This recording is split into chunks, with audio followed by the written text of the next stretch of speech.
Ganz herzlich willkommen. Mein Name ist Luca Giraud. Ich bin Standortleiter hier in der Silver Church. Es ist unser Anliegen als ganze Kirche, dass du durch diese Message Gott tiefer kannst kennenlernen und ihm kannst begegnen. Herzlich willkommen.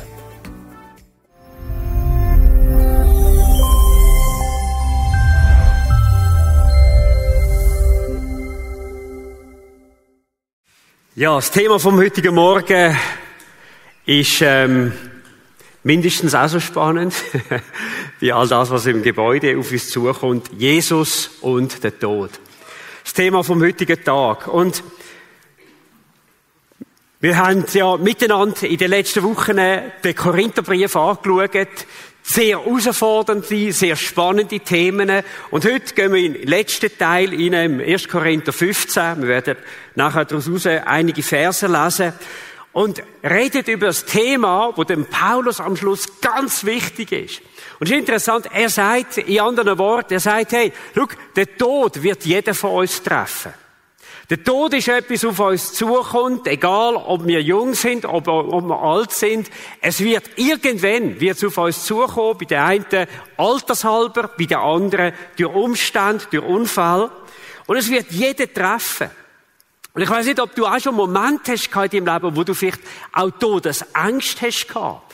Moment, wo du dich bedroht hast gefühlt. Moment, wo du gedacht hast, hey, das habe ich nicht im Griff. Was kommt auch auf mich zu? Wo du vielleicht gebetet hast von einer grossen Prüfung. Oh, Herr Jesus, komm doch lieber heute als morgen. Oder wo du irgendwo in einer Bedrohung bist, siehst, denkst, ich weiss jetzt nicht, wie es weitergeht. Und in die Situationen hinein redet Gottes Wort. Und wir lesen aus dem 1. Korinther 15 die folgenden Vers 3-4.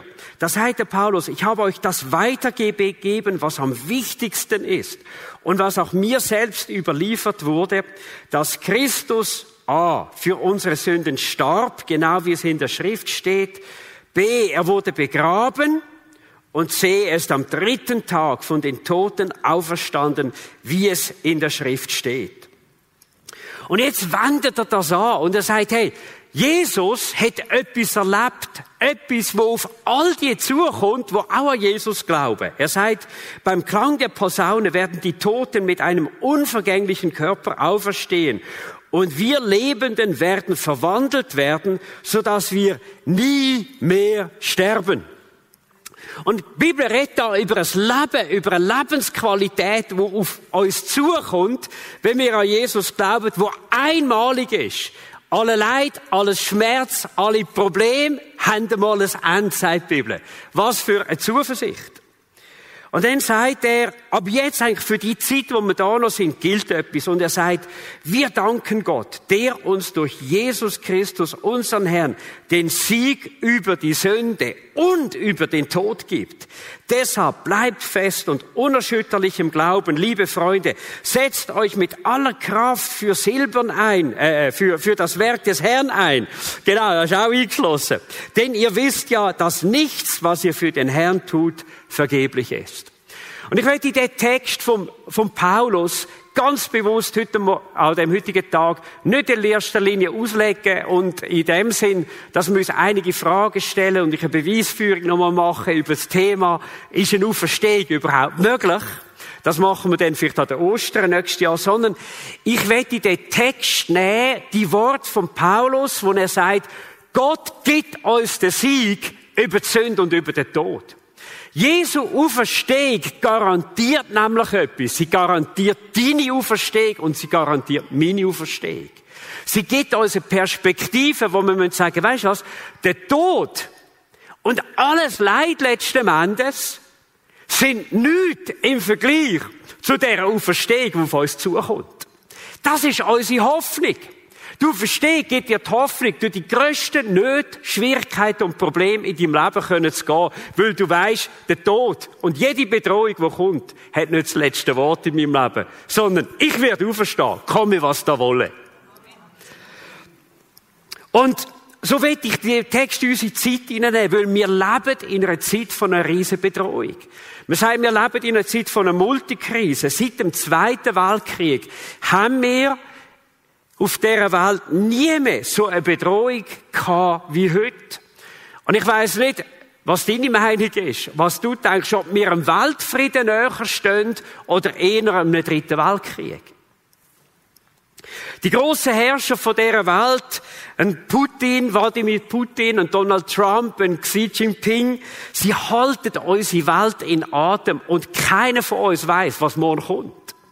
Wir sind in einer Bedrohungslage und wir leben nicht nur eine wirtschaftliche Bedrohung. Mit 39% haben wir, sind wir nicht so gut weggekommen, Zöl. Sondern wir erleben auch eine militärische Bedrohung. Drohnen haben Kriegsführung fundamental verändert. Viele Länder sind gar nicht darauf vorbereitet, inklusive die Schweiz.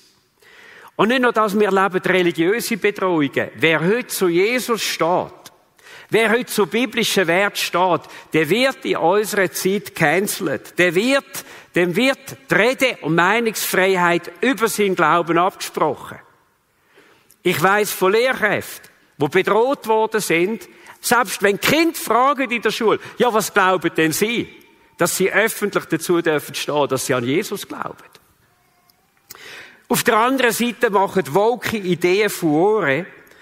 Und es braucht echt Mut, heutzutage sich zu Jesus Christus zu stellen. Auf der anderen Seite steht Israel jede Woche im Fokus. Die Aggression vom Großteil der arabischen Welt richtet sich gegen Israel. Und die Krise in Gaza, die Auseinandersetzung mit der Hamas, beschäftigt uns jetzt seit einiger Zeit. Aber über all dem steht die Botschaft, dass Jesus den Tod besiegt hat, dass er über jeder Bedrohung König ist. Und auf der anderen Seite stellt sich die Frage, wie sollen wir uns in unserer heutigen Welt, in unserer heutigen Zeit verhalten? Und ich werde Folgendes machen. Ich werde heute eingehen auf die Bedrohung, die Ängste, die das auch auslöst in Bezug auf die Herrscher von dieser Welt. Ich werde einige Sachen über Israel sagen, wo unsere Gesellschaft spaltet, das Thema.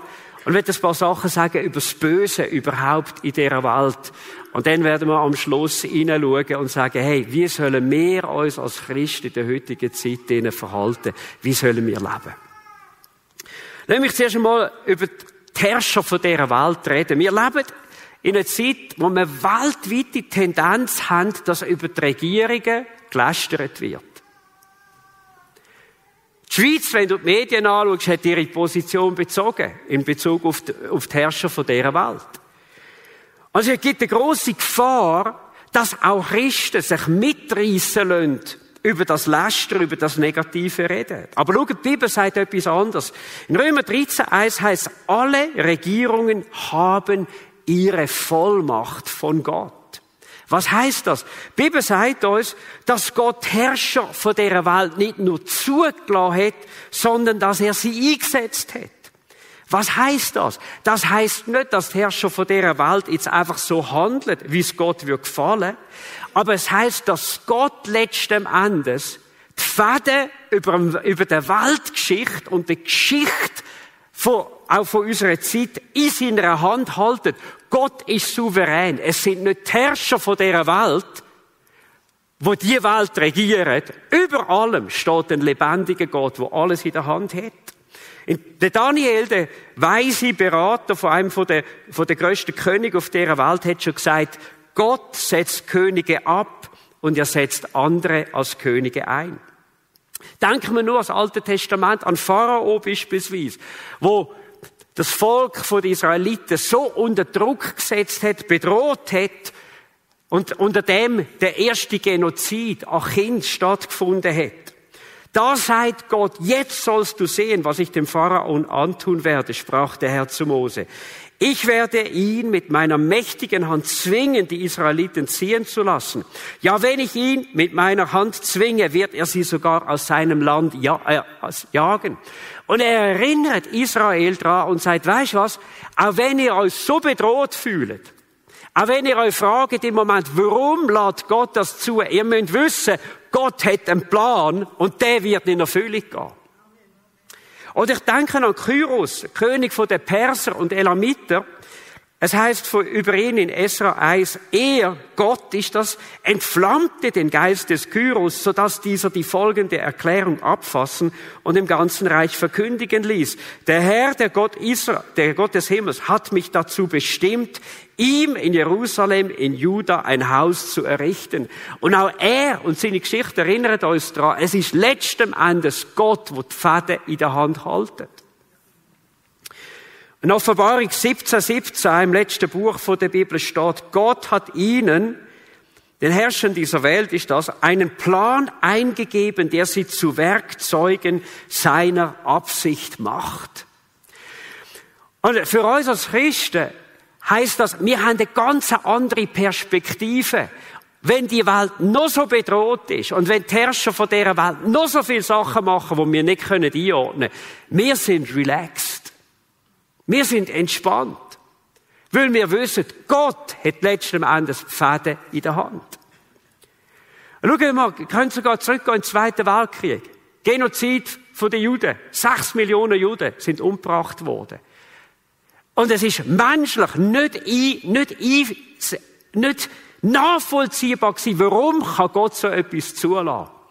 Aber wisst ihr, was nachher geschehen ist? Ist etwas in Erfüllung gegangen, wo die Bibel schon Jahrtausende vorher gesagt hat, die Juden sind zurückgeströmt in ihr Land. Und was heisst das? Gott ist in der Lage, das Schlimmste, was durch die Herrscher von dieser Welt geschieht, noch zu brauchen, dass seine Absichten und seine guten Pläne in Erfüllung gehen. Was ist unsere Aufgabe? Wir sollten nicht lästern. Wir sollten uns nicht negativ auslassen über die Herrscher von dieser Welt, sondern wir haben eine andere Aufgabe. Im 1. Timotheus 2 heisst, bittet bei Gott für sie, dankt ihm, so sollt ihr für die Herrschenden und andere Menschen in führender Stellung beten, damit wir in Ruhe und Frieden so leben können, wie es Gott gefällt und anständig ist. Das heisst, Christen lästern nicht, Christen beten. Das ist unsere Aufgabe. Wir beten für die Herrscher von dieser Welt. Wir sagen, Gott, lass dein Wille geschehen. Und halt du die negative und böse Macht so auf, dass wir für dich dürfen leben und das Evangelium von Jesus in den Ländern, wo wir drinnen sind und leben, dass das verkündigt werden. Das ist unsere Aufgabe. Und ich glaube, wir sollten den Kontrapunkt aussetzen in der heutigen Zeit und sagen, wir lästern nicht, wir beten. Wir verstehen vieles auch nicht. Wir haben auch noch unsere eigene Auffassungen, auch politisch. Aber unsere Hauptaufgabe ist nicht Politik. Unsere Hauptaufgabe ist das Gebet. Weil wir wissen, durch das Gebet werden die grossen Sachen entschieden auf dieser Welt. Halleluja. Das Zweite ist, wie gehen wir mit Israel um? Wenn du mit den Menschen heutzutage redest über das Thema Israel, dann kommen dir zum Teil extreme Emotionen entgegen. Von Leuten mit einem riesen Hass auf Israel. Und auf der anderen Seite weiss jeder, man will auch nicht irgendwo in einen Antisemitismus reingehen. Und die Frage ist, wie geht man mit dem um? Mit dem ganzen Dilemma jetzt auch in Gaza. Schaut, weltweit stehen Christen zu Israel. Was heisst das? Das heisst nicht, alles gut zu heissen, was Israel einfach macht. Ich glaube, das ist ganz wichtig. Das ist schon im Alten Testament so gewesen. Da hat Gott sein Volk zur Verantwortung gezogen. Er hat gesagt, hey, wenn ihr erbarmungslos seid mit den Menschen, wenn ihr euch entfernt von meinen Wegen, hat das für euch Konsequenzen. Und Gott steht zwar für sein Volk, aber er lässt sie auch Konsequenzen von ihrem Handeln fühlen. Und ich glaube, das ist ganz, ganz enorm wichtig. Viele Sachen dürften nicht sein. Wir leiden auch mit der Zivilbevölkerung in Gaza. Auch Christen dürfen nicht an dem Leid, das in Gaza ist, einfach herzlos vorbeigehen. Auf der anderen Seite müssen wir Folgendes auch nicht vergessen. Die Machthaber von der Hamas, die leben alle außerhalb vom Gazastreifen. Und sie sind bereit, für ihre politischen Überzeugungen ihre eigenen Leute zu opfern. Die NZZ hat einmal geschrieben, die Hamas würde nie einen objektiven Journalismus aus Gaza zulassen. Was heisst das in anderen Worten? Ich sage nicht, dass Fake News sind, aber alles, was wir bekommen in unseren Medien, hat einen ganz starken politischen Drive drin und ist nicht die Absicht, uns eine ausgewogene, sachliche Berichterstattung zu geben über das, was dort geschieht.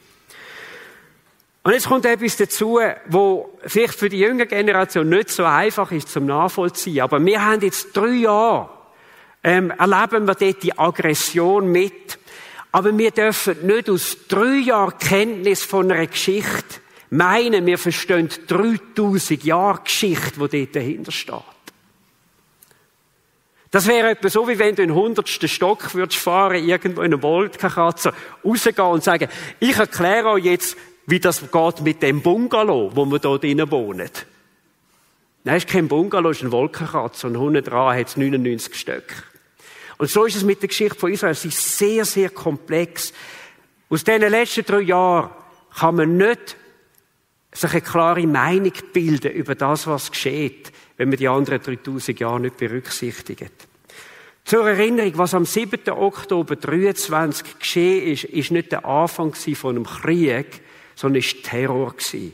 Krieg ist der Angriff von einer Armee gegen eine andere Armee. Terror ist der Angriff von einer Armee auf zivile Leute.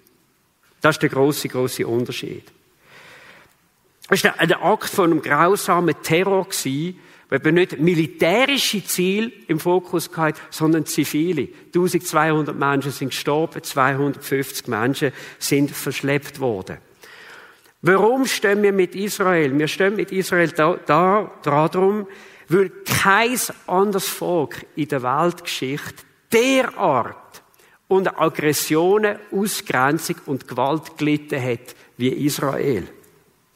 Kein anderes Land ist so, und kein anderes Volk ist so unter Bedrohung gewesen, ausgelöscht zu werden, wie das Volk von Israel. Wir dürfen den Holocaust wirklich nie vergessen.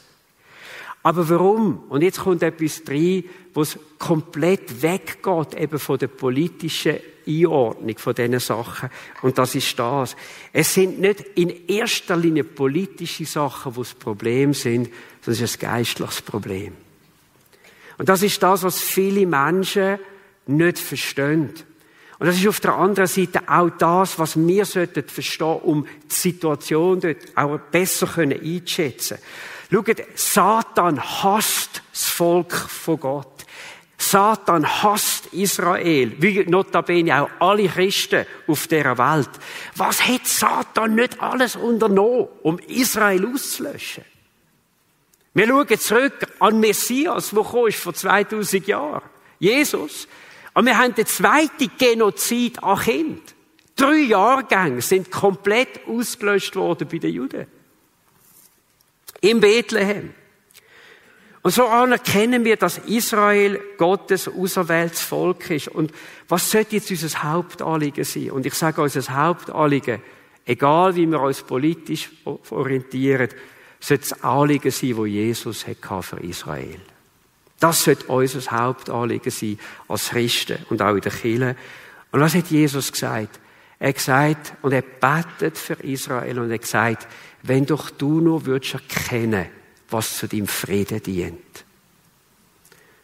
Schaut, der Frieden, den Israel braucht, wird nicht durch Politik kommen. Der Frieden, den Israel braucht, kommt nur durch eine Person, und das ist Jesus. Und das sollte unser Hauptanliegen sein als Christen, dass den Juden die Augen dürfen aufgehen für ihren Jeschua HaMashiach, für ihren Jesus, der Gesalbte, der Erlöser. Er ist der Einzige, der wird Frieden bringen. Und es wird kein Frieden geben im Nahen Osten. Es wird kein Frieden geben. Es wird Waffenstillstand geben, aber kein Frieden geben, bis Jesus wird wiederkommen. Wie geschieht das? Wie gehen den Juden die Augen auf für Jesus? Und es ist interessant, im Römer 11 gibt uns die Bibel ganz einen wichtigen Hinweis. Das heißt, das Herz mancher Juden ist verschlossen, doch das wird nur so lange anhalten, bis die von Gott bestimmte Anzahl von Menschen aus den anderen Völkern zu Christus gefunden hat. Dann wird ganz Israel gerettet werden. In anderen Worten, wenn du willst, dass Israel den Messias erkennen, dann musst du dich einsetzen. Bevor das geschieht, dass die anderen Völker auf dieser Welt, inklusive Schweiz, das Evangelium von Jesus dürfen hören. Das ist der Schlüssel. Das ist der Schlüssel. Und das ist das, was mir Mut macht, dass Gott wacht über die Nationen von dieser Welt und sagt, hey, bringt die gute Botschaft in die ganze Welt raus. Und es kommt ein Moment, das ist eine Anzahl Leute, ich weiß nicht, wie viel das werden sein, wenn die erreicht ist, dann wird ich etwas tun als Gott, dann wird ich den Juden helfen, dass sie klar sehen, oder die Bibel sagt, dass der Schleier, der ist vor ihren Augen, dass sie die Wahrheit nicht checken, dass ihnen der genommen wird. Und das ist meine Leidenschaft, warum ich mich einsetze in unserem Land und darüber aus, dass die frohe Botschaft von Jesus kann verkündigt werden. Weil ich weiss, es wird dazu dienen, dass Israel einmal den wird erkennen, der aus ihrem eigenen Volk gekommen ist, Jesus. Wie sollen wir mit der Bedrohung umgehen und auch mit dem Bösen in dieser Welt? Und ich rede auch von dem Bösen, wo Christen erleben, wo für und mit Jesus leben, wo man ausgrenzt wird, gecancelt wird wegen dem Glauben, beschimpft wird als Fundamentalisten, als die ewig Gestrigen, als die sich nur einsetzen gegen die Homosexualität und gegen die Abtreibung. Und ich sage, liebe Leute, das ist nicht unsere Hauptbotschaft. Unsere Hauptbotschaft ist Jesus. Dass Jesus frei macht, dass Jesus in ein neues Leben führt, dass Jesus zu neuen Werten führt und dass Jesus das Leben überhaupt, ich sage es nicht nur erträglich macht, sondern lebbar macht und dass wir in die Fülle dürfen mit Jesus kommen, wo nur Jesus kann geben. Das ist die Botschaft von der Kirche. Und auf der anderen Seite gibt uns die Bibel eben auch Klarheit und sie zeigt uns, Satan, wo vermutlich mal der herrlichste Engel war bei Gott, steht letzten Endes hinter dem Leid von dieser Welt. Seine Loslösung von Gott, seine Rebellion hat Tür und Tor geöffnet fürs Böse auf dieser Welt. Und was sind seine Ziele? Ich habe es so gesagt im Buch, ein paar haben den Stirn gerunzelt. Es gibt ein Kompliment, das ich Satan gebe. Und wisst ihr, was das ist? Er ist seiner Mission treu geblieben seit Jahrtausenden. Er macht immer das Gleiche. Johannes 10 sagt, ein Dieb kommt zu rauben, zu morden und zu zerstören. Das ist bis heute seine Taktik geblieben und die Leute zu verführen, dass sie seinen Lügen glauben, anstatt der Wahrheit von Jesus. Und das Endzeit-Szenario zeigt uns auch in der Offenbarung, wie gewaltig der Hass ist von Satan gegenüber dem Volk von Gott, gegenüber Christen und gegenüber allem, was heilig und gegenüber allem, was göttlich ist. In Offenbarung wird das pointiert ausgedrückt. Da sagt der Johannes in der Offenbarung 17,6, ich konnte sehen, dass die Frau, und das ist das Inbild da für alles Böse auf der Welt, betrunken war vom Blut derer, die zu Gott gehören und sich zu Jesus bekannt hatten. Ich starrte sie voll Verwunderung an. Das heißt, Johannes sagt, hey, mir ist erst dort durch die Offenbarung von Gott bewusst worden, wie grausam, wie brutal und mit was für einer Leidenschaft Satan sich ergötzt, wenn es Menschen schlecht geht, wenn Menschen Böses erleben, wenn Menschen instrumentalisiert werden für Verderben und für Verbrechen. Er lechzt es ist so schwierig, ich kann es nicht einmal in Wort ausdrücken. Er lechzt danach, das Blut zu sehen von den Menschen. Und diese Leidenschaft gegen Gott, gegen die Gläubigen, gegen das Volk und letzten Endes gegenüber jedem Mensch, liebe Freunde, diese Leidenschaft wird einmal ein Ende haben und die Auswirkungen davon werden zu einem Ende kommen. Weil die Bibel sagt in Offenbarung 20, dann wurde der Teufel, der sie betrogen hatte, zu dem Tier und dem falschen Propheten in den Feuersee geworfen, der mit Schwefel brennt. Und sie werden in alle Ewigkeit gequält werden, Tag und Nacht. Was heißt das in anderen Worten? Liebe Freunde, Jesus wird nicht nur mal über den Tod siegen, sondern er wird über alles Leid, über alle Not, wird er einmal ein Urteil sprechen und sagen, jetzt hat es ein Ende. Jetzt hat es ein Ende. Jetzt hat es ein Ende. Das ist die Botschaft von der Bibel. Und ich habe mich gefragt, im Licht von all dem, was würde Jesus uns heute sagen? Was sollten Menschen, die Jesus glauben, vor Augen behalten? Was sollte unsere Leidenschaft, unsere Mission sein? Und ich möchte 2 Sachen heute in unsere Mitte legen, wo ich empfunden habe, das hat mir der Heilige Geist einfach so aufs Herz auch gelegt. Und das Erste ist das. Seh dich als ein Gesandter, seh dich als ein Gesandte von Gott. Jesus hat gesagt, wie der Vater mich gesandt hat, sende ich euch. Er sagt, ihr seid wie Licht, wo leuchtet in der Dunkelheit. Ihr seid wie Salz in der Suppe. Ihr seid wie Menschen, wo Hoffnung bringen, Hoffnung ausbreitet in einer Welt, wo keine Hoffnung mehr sieht. Schaut, sollten sich Christen politisch engagieren, sollten wir auf die Straße gehen, sollten wir demonstrieren. Ich möchte Folgendes sagen. Menschen, die eine Berufung in ihrem Herz spüren, das tun, sage ich, go and do it. Und ich glaube, wir sollten mehr Christen haben in der Politik.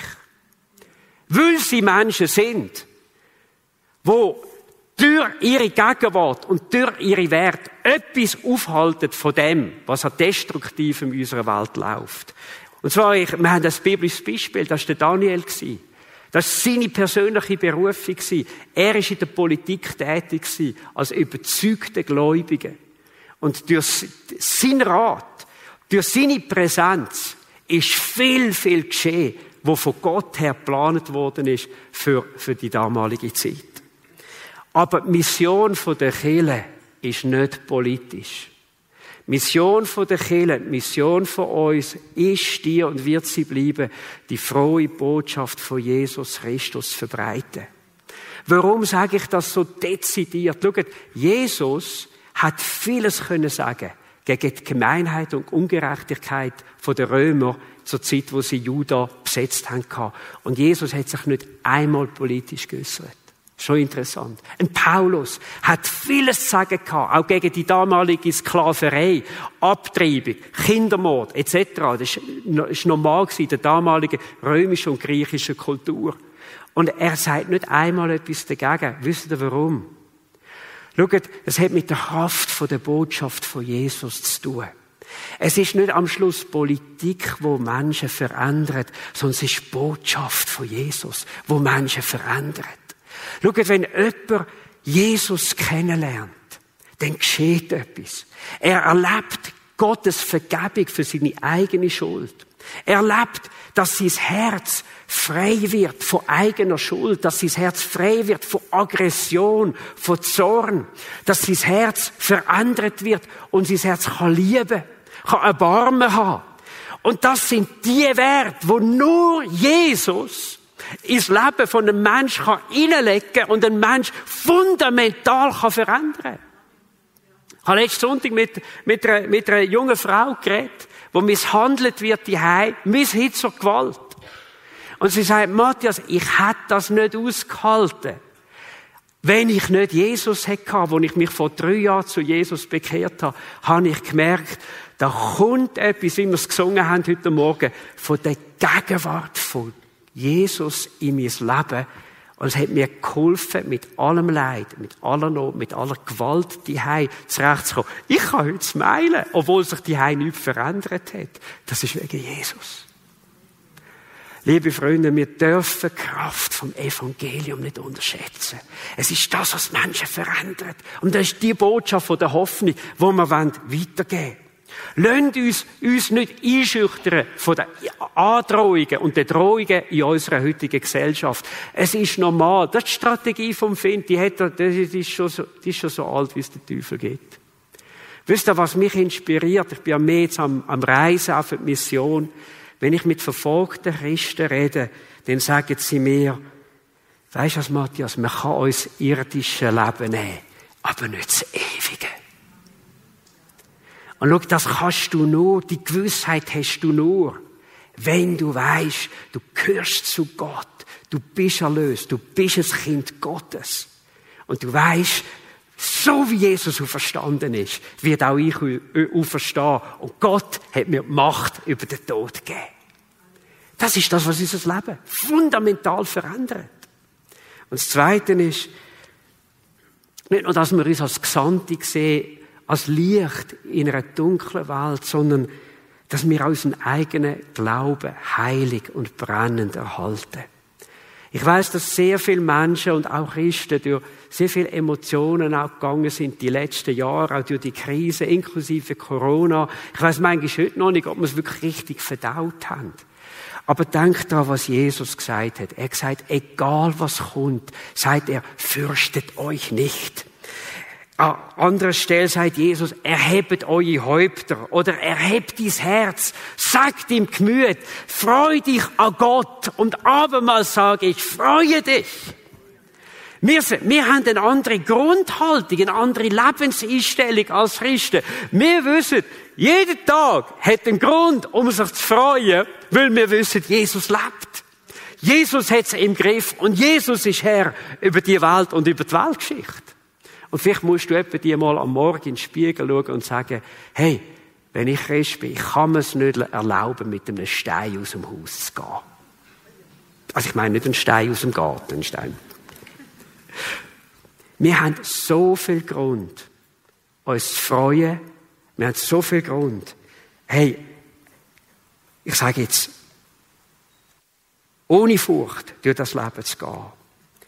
Aber heilig und brennend erhalten unser Glauben. Das heisst eben auch, dass wir die Worte von Jesus nicht dürfen vergessen, wo er gesagt hat, kehret auch um, wenn ihr irgendwo auf einem falschen Weg sind. Wir haben es heute Morgen gesungen, komm, brenn wie ein Feuer. Weißt du, was das auch heisst? Das heisst auch, dass Gott in unserem Leben muss Sachen verbrennen können, die ihm nicht gefallen. Gottes Feuer, Gottes Heiligkeit spricht auch uns an, auch wenn wir schon Jahre mit Jesus unterwegs sind. Und legt seine Hand manchmal auf Lebensbereich bei uns und sagt, hey, das ist nicht okay, wie das läuft. Das ist nicht okay, wie du denkst. Das ist nicht okay, wie du redest. Und wenn so Momente sind, dann sag nicht einfach, ja, ich bin das Kind Gottes.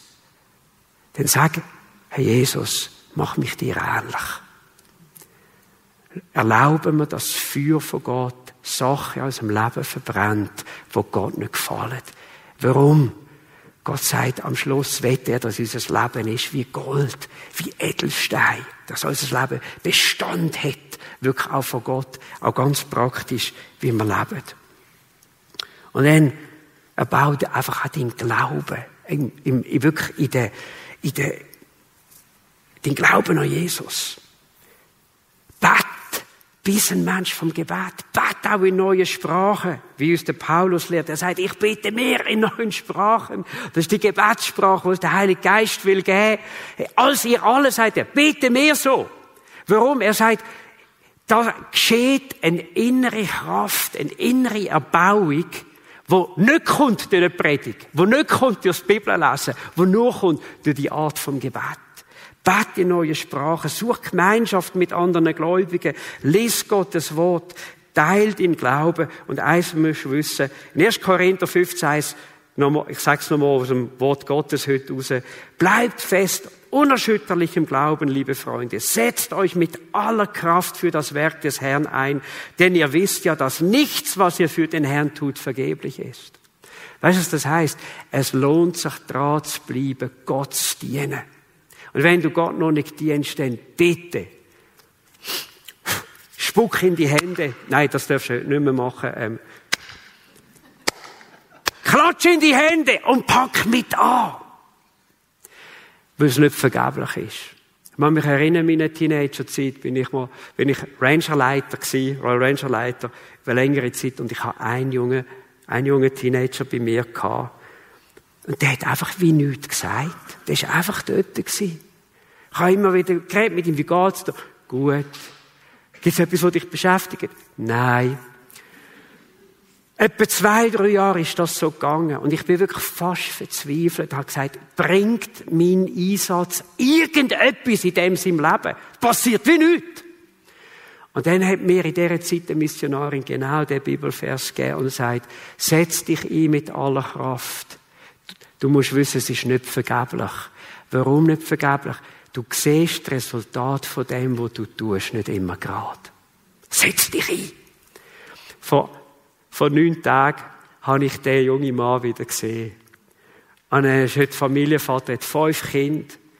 Und die Familie, die folgen Jesus. Die Kinder sind mit Jesus voll dabei, on fire for Jesus. Und er sagt mir, weisst du, Matthias, du hast mir so viel beigebracht. Und ich denke, Jesus, ist doch etwas, hat es doch irgendetwas gebracht. Jesus sagt, was immer ihr tut, tut es von ganzem Herzen, mit ganzer Kraft. Ihr müsst wissen, es ist nicht vergeblich. Es ist nicht vergeblich. Und wisst ihr, wie schön? Eines Tages Menschen kommen, und wenn es im Himmel ist, und sagen, wegen dir, wegen dir, wegen dir, bin ich Jesus nachgefolgt. Wegen dir habe ich festgehalten im Glauben. Wegen dir habe ich nicht aufgegeben. Durch dich kann ich so viel lernen.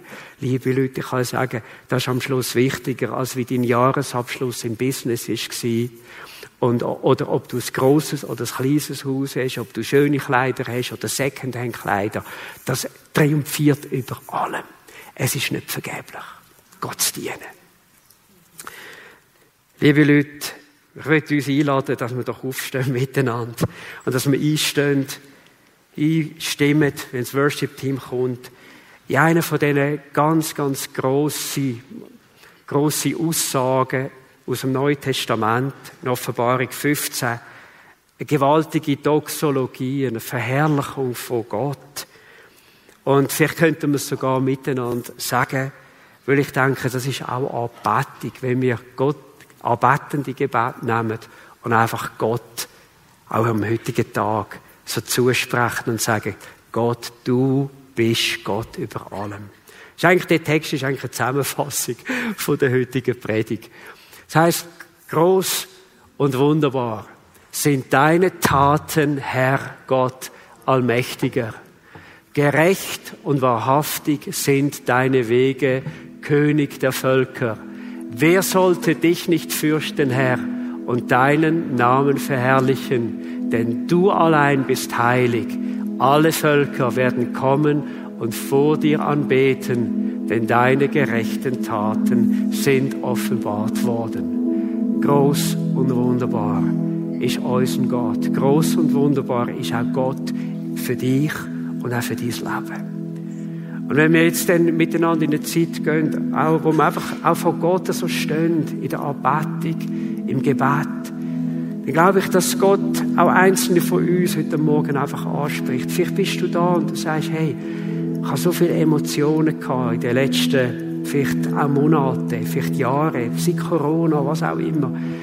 Aber komm heute zu Gott. Und lass deine Ängste, vielleicht deine Aggressionen, deine Fragen, lass sie doch einfach mal bei Gott. Deponier sie dort. Und sag, du Herr, du bist der Friedefürst. Du bist der Gott, der will, dass mein Herz auch in einen Frieden wirklich kommt. Nichts anderes wird dein Leben mehr verändern als der Frieden von Gott.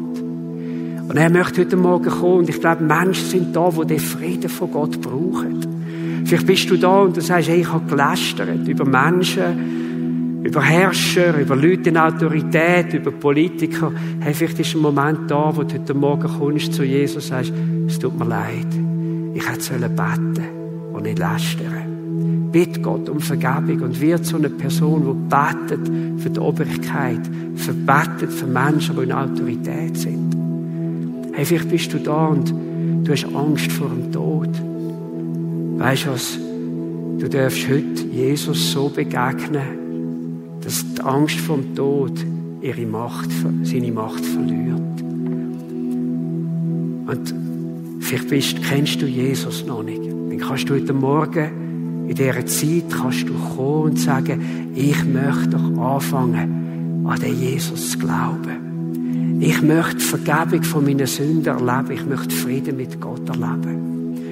Und wenn du vielleicht schon länger gläubig bist und sagst, ja, gleich irgendwo die Angst vom Tod beschäftigt mich, ich bin nicht entspannt in dieser Frage, dann komm doch zu Jesus und sag ihm, zeig du mir neu, wie groß deine Macht ist über den Tod. Zeig mir doch neu, was es heisst, ich werde mal auferstehen. Zeig mir neu, dass ich durch dich Macht habe über die Sünde und über den Tod.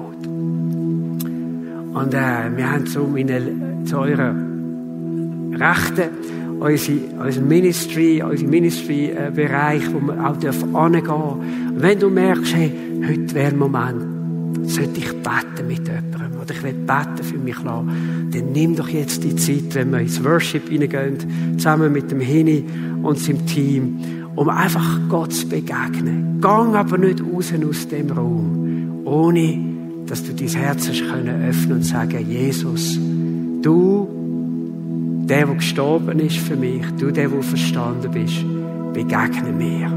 Amen. Danke vielmals, bist du heute dabei gewesen. Wir hoffen, dass die Message dir geholfen hat, Gott tiefer kennenzulernen und mit ihm vorwärts zu kommen. Falls du Fragen oder Anmerkungen hast, würden wir uns freuen, von dir zu hören. Melde dich einfach über unsere Homepage www.silbern.church. Wenn die Botschaften für dich ein Segen sind, würden wir uns über deine Unterstützung freuen. Es hilft uns, weiter das zu machen, was wir tun. Du kannst das ganz einfach über die eingeblendete Twint-Code machen.